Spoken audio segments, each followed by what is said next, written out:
This is especially for my nephew, Matthew Baird, his wife, Lee Baird, and my great nephews and great niece. A Christmas to Remember, Texas, 1870.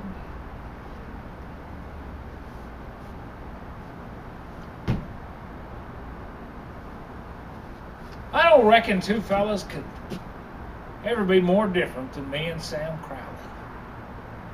To start with, Sam was a little bitty sawed-off feller, skinny as a rail.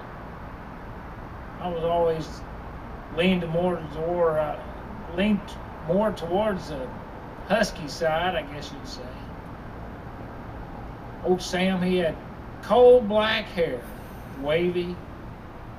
Well, that is when we was kids. Old Sam's hair, well, my hair turned gray. Sam's hair turned loose. Biggest difference about me and old Sam, though, was personality. Now, I'm telling you, though, there wasn't nobody better friends than me and Sam Crowley. Why, back there in Tennessee, we grew up together. We'd go to school together, play hooky together, work together, chopping cotton and squashing tobacco worms. He stood up for me at my wedding. I stood up for him at his. But the biggest difference between me and old Sam was that Sam was one of the real excitable types. Whatever he got his mind to do, why, there just wasn't nothing to do but get that done. And the trouble with it was, he wouldn't think out the details much. Well, like the war, for instance. I reckon I'd have joined up sooner or later, but heck, to hear Sam tell it, why, come on, Jack, we'll whoop them Yanks with corn stalks. You know, we could have done that too, but they wouldn't fight that way. Oh, a funny thing about old Sam, he had a little red mark right in the middle of his forehead. No matter whether he got excited or mad, it always glowed just as red as the end of my cigar. Just glow like a cherry. Oh, we'd seen us a scrap or two in the war. I won't tell you we didn't. Old Sam, he'd always beg me before a conflict, if anything happened to him, that I'd shoot him right in the forehead. Now, he wasn't scared. I mean, he was all scared. He wasn't really, he wasn't a coward. He'd fight. But he didn't want to be crippled up and left to be a burden to somebody. He'd always make me promise, now, Jack, I want you to shoot me. I don't want to be a burden to anybody. Well, I don't think I could have done it, but I always had to promise him. Say we seen us a scrap or two, I don't mind telling you. But thank the Lord we got through the whole thing without a scratch. Come back home to Tennessee, wasn't nothing left for us, just blue-belly soldiers and carpetbaggers. Now, old Sam, he fell in with some of them boys from Texas. He decided that was a land of opportunity. So the more he talked about it, I decided he was right. So we loaded up our families, moved to Texas. Cowtown it was, Fort Worth, out where the West begins. And I'm telling you, that was a rough and rowdy town back in them days. Why, they would say that down in Hell's Half Acre, a guy could break all 10 commandments and be buried before breakfast. But by the time we got there, it was beginning to show a few little signs of civility. Well, like that church we built that time. That first year we came. Oh, Sam. You know, all we wanted was a simple place to worship the Lord. Why, it needs a tower, Sam said. Just a simple place to worship, Sam. Why, you can't tell it from a dance halls and saloons without a tower. Well, when he promised to furnish the materials and the labor to build it, what could we say? Our church ended up with a tower. And you know, I'll admit, it looked right smart too. it did begin to look like a church instead of a dance hall or a saloon. Say, that was the year the winter was so mild. You know, I think it was 98 degrees in the shade on Christmas Eve. I remember I was sitting there on the porch, having done my chores, fanning myself. Pretty soon I look down the road, there comes Viri. Viri's my wife. And I could tell she was upset about something. So attempting to lighten the mood, I said, "Hey there, Tennessee Belle. 'Tis the season to be jolly." Well, she lit into me, and I knew that I had said the wrong thing. "Andrew Jackson Miles," that was my first clue, when she calls me all three names. "Andrew Jackson Miles, I don't know what's going to happen. I've been down there to church trying to get ready for this Christmas celebration, and that Crowley bunch is taking over. Why, Sam met me at the door. He wouldn't even let me in to help decorate." Well, that kind of bugged me a little bit, because I had as much doings in that church as Sam did. She said, "I just don't know what's going to happen." I said, "Well, hon, you know, Sam." "Heavens, yes, I know, Sam. That's what's got me worried. Jack, he kept saying, this is going to be our Christmas to remember. This is going to be a Christmas to remember." Well, hon, you know how he is. "Yes, I know how he is. Jack, he said he wouldn't even be surprised if there was snow. Jack, it's nearly 100 in the shade, and he's talking about snow." Well, I said, and thinking that we did have a lot to do with that church. Maybe Sam had kind of overstepped his bounds. Maybe we just shouldn't go to that Christmas celebration. So I told her, I said, "I'll tell you what, why don't we just stay home and have Christmas amongst ourselves?" Well, I didn't see it, but a couple of my gals had come out the door about that time, and it seems I had another thing coming. Regardless of what Sam Crowley and his bunch had going on, we were going to go to that Christmas service down at the church.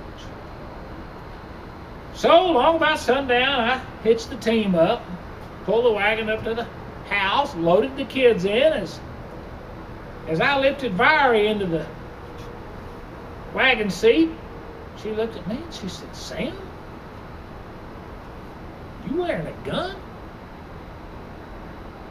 I said, "I am," in a tone that told her there was to be no discussion about this. The fact is, I don't wear a gun hardly ever, and especially not to church. But this was the Wild West, and sometimes those cowboys and gamblers could get a little rough, and I just wanted to be ready for anything that come. Well, I got in. We rode down to where the church was. Well, as we were approaching, I began to see people outside the church looking up and laughing and pointing. As we pulled up, I could hear the tinkling of cowbells, and I looked up, and there was Sam's kids wearing their nightshirts, ringing cowbells, singing "Jingle Bells, Jingle Bells." All at once, I heard a crack. Now, I'd heard some reports of gunfire already down on the Wilder, a few blocks away, and I knew the cowboys and gamblers had already started celebrating. This wasn't no gunshot. I hollered up, "You kids be still!" Well, Sam came out of the crowd. "Jack, you hush up. Can't you see them angels up there?" "Why, you old fool, you hush up, because they're going to be angels if we don't get them down from there." All of a sudden, there was another crack, louder, and that tower began to sway. Well, everybody gasped. I threw off my coat and shinnied up the drain pipe, passed them kids down one at a time. Well, we got to looking at old Sam. Sam had forgotten to nail down some of the trusses in the tower. It was safe enough for now, as long as we got to wait off them. Well, I thought Sam would be glad that I'd saved his kids' lives, but he was mad because I had broken in on his Christmas to remember. All right, folks, all right now, come on in now. Come on in the church house. He'd say, come on in, this is going to be a Christmas to remember. And he glowered at me, and I could see a little red spot in his head just glowing like a cherry. Well, we walked in, looked up. Well, by George, there's a soft red glow over everything. Big old Christmas tree over here with a bunch of presents under it. I thought, you know, I believe Sam might make this a Christmas to remember. Well, what had happened is soft red glow over everything. See, there was a central kerosene light fixture, had 6 kerosene lamps around it, and he had wrapped red crepe paper around each one of those kerosene lamps. Oh, it was pretty. It was pretty. He'd done a good job. Well, we all got ready for the program, and one of my gals was up there reciting some poem. I saw her gaze kind of go up. So our gaze kind of went up, and there was a rope coming from the balcony all the way up to right above the platform. Valerie grabbed my arm and said, Jack, what's that all about? This is Christmas, not a hanging. Well, just about that time, my gal finished her little project, and we heard a rebel yell from the balcony. We looked up, and there he was, Santa Claus, red suit, white cotton beard, and a little red spot right in the middle of his forehead. He reached down behind the balcony rail, lifted a sleigh with cardboard reindeer over on the rope. As he started to climb in, Barry said, Sam, he's coming down. That's exactly what he did. He jumped into that sleigh, and he came down that rope right to where the slack was. And then he said, let's have a little snow. You know, it started to snow, or what passed for it anyway.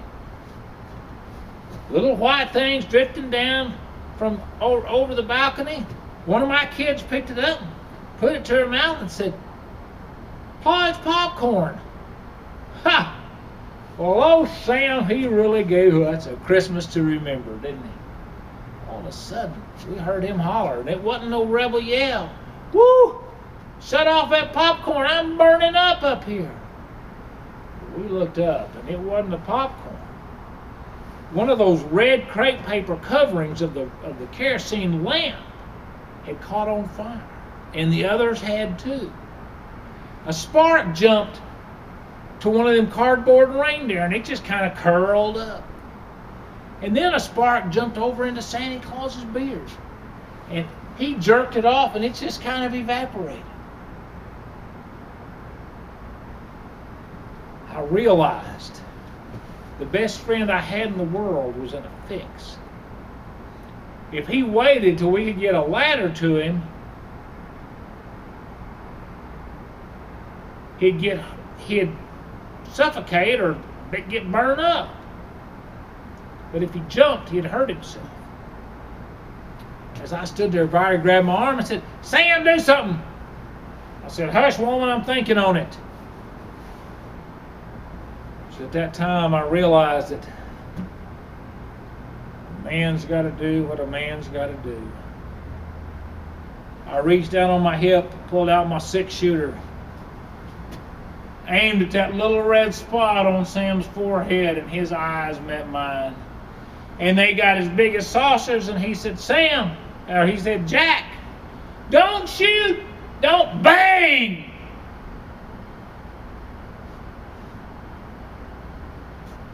Well, the smoke cleared. My best friend in the world laying there on the ground. Parts of his Santa Claus suit was still smoldering, so somebody brought a bucket of water around and doused him with it. It brought him to, and he kind of spluttered and blinked and looked up at me and jumped up and said, Jack, you old scalawag, you dang near killed me. I said, hush up, you old coot. I couldn't kill you. I've known that for years. But a fall like that could. So I had to find some way to make you faint before I shot the rope. Old Sam just glowered at me for a little bit. He looked down at what was left of his Christmas to remember. Popcorn on the floor, water, scorched Santa Claus suit, busted up sleigh. He looked up at me. He kind of started to smile. Then he giggled a little, and then he just laughed out loud. He put his arm around me and slapped me on the back and said, "Jack, you're the best friend a fella could ever have." You know, I wanted to give these folks a Christmas to remember. I don't know about that, but between me and you, we dang sure gave them one they'll never forget.